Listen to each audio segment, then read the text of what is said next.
recognize the power they have to mobilize themselves and have an influence in the direction that our country goes. We are faced with many challenges. Young people face unemployment, corruption steals the dreams of young people, illegal mining destroys the very land that we have and will hand over to our children and their children's children.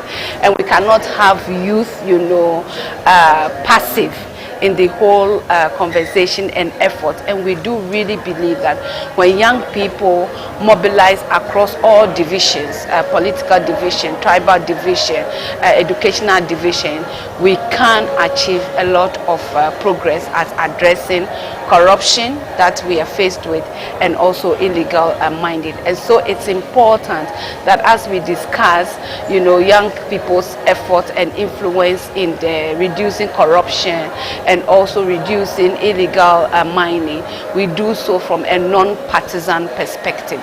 Because once we begin to have the conversation from the lens of partisan politics, it divides us. And with divided, front, we cannot tackle this issue sustainably. I think that government or state and non-state actors do really recognize that economic empowerment is that very, very important to supporting young people thrive.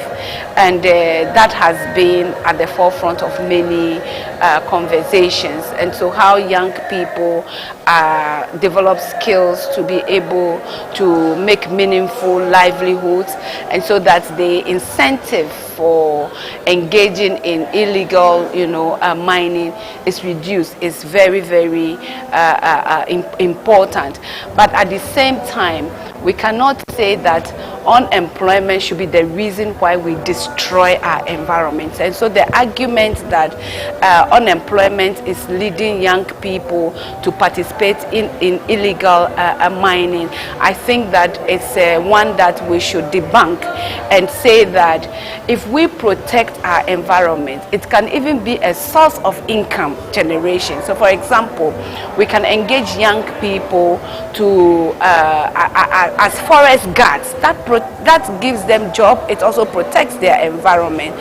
Young people are being employed as water guards, so it gives a livelihood. But I think beyond that, there are also young people who have gone through tertiary education and may not find such jobs lucrative. And so for the states leading on creating favorable conditions for private sector to thrive is important, because then it generates, sources of employment for young people. And I think that is where we should focus the conversation when we talk about illegal mining, and de-emphasize the point that people are in illegal mining because of unemployment. Seeing tremendous increase in collaboration between the municipal assembly and young people. And before then, there was mistrust, So young people felt they couldn't trust the assembly and wasted their time by participating in their activities. The municipality, on the other hand, also said that when they invite young people, they are not coming. But I think we have crossed that barrier. Now there's a lot of collaboration.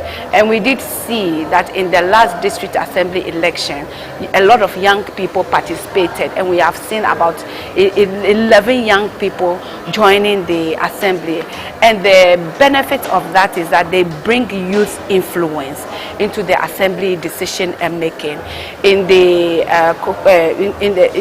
municipality, there's also the youth accountability platform, so a structured space where the municipality and young people engage on what the municipality has done, what they should do more of, and all those kind of conversation.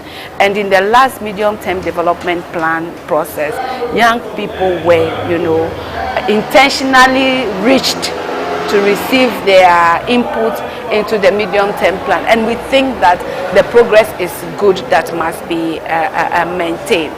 In this room to participate and make impactful contribution. To my fellow stakeholders and leaders, let us listen more than we speak. Let us commit to being enablers, to clearing the path for young people to lead.